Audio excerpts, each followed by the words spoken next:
Cavaliers, Trail Blazers among teams on upset alert after first weekend of NBA playoffs. We knew this year and number 39s NBA playoffs could be different. Several series in the first round could go either way, and we're seeing that develop after the first weekend of games, with two higher seeds losing the series opener, another high seed requiring overtime and a number 1 seed having trouble with a number 8 seed. The West is deep. Minnesota was the final team in but finished the regular season just one game out of 4th place. The Timberwolves are not a normal 8 seed, as James Harden pointed out. They had number 39 similar to an NCAA tournament team that was underseeded and has a chance to beat the higher seed. The playoffs were unusual before they even started. The top 3 seeds in the East were in number 39 the oddsmakers and number 39, favorites to win the conference title. That was Cleveland, the 4th seed, which lost Game 1 to 5th seeded Indiana. Injuries could play a role, too.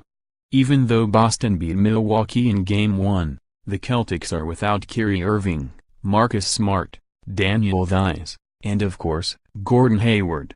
A look at 3 upset possibilities in the first round. It's way early, and LeBron James pointed out he's been down 3-1 in the NBA Finals and won the series, so he's not going to freak out about losing Game 1 of the first round.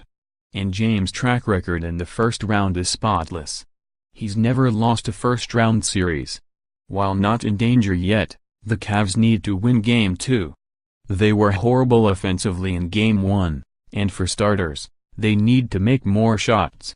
They had number 39 one of the best offensive teams in the league and scored just 80 points because of poor shooting from the field, including 23.5% on three-pointers. More NBA playoff coverage. The Pacers know they can be the Cavs, too, and not just because of Game 1. Indiana beat Cleveland 3 of 4 times during the regular season. Even if the Pacers don't win the series, they can make it difficult. This is not your normal number 6 versus number 3 matchup either, with the Pelicans finishing the regular season just 1 game behind the Blazers. The Pelicans took Game 1 on the road against a team that, led by All-Star Damian Lillard, was one of the hottest in the West in the second half of the season.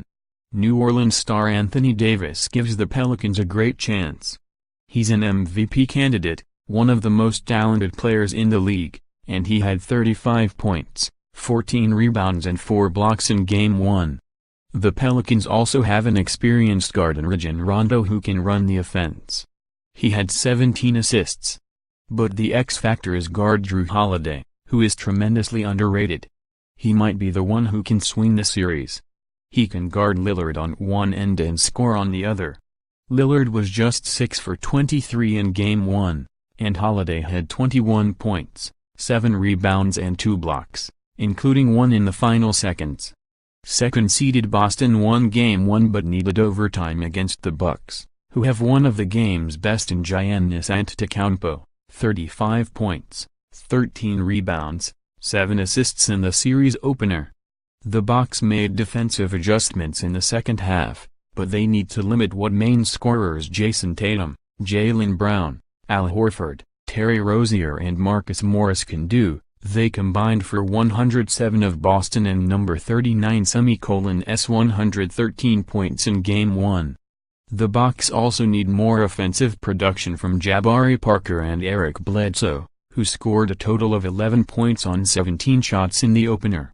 Follow USA Today Sports and number 39, Jeff Zilgett on Twitter @JeffZilgett.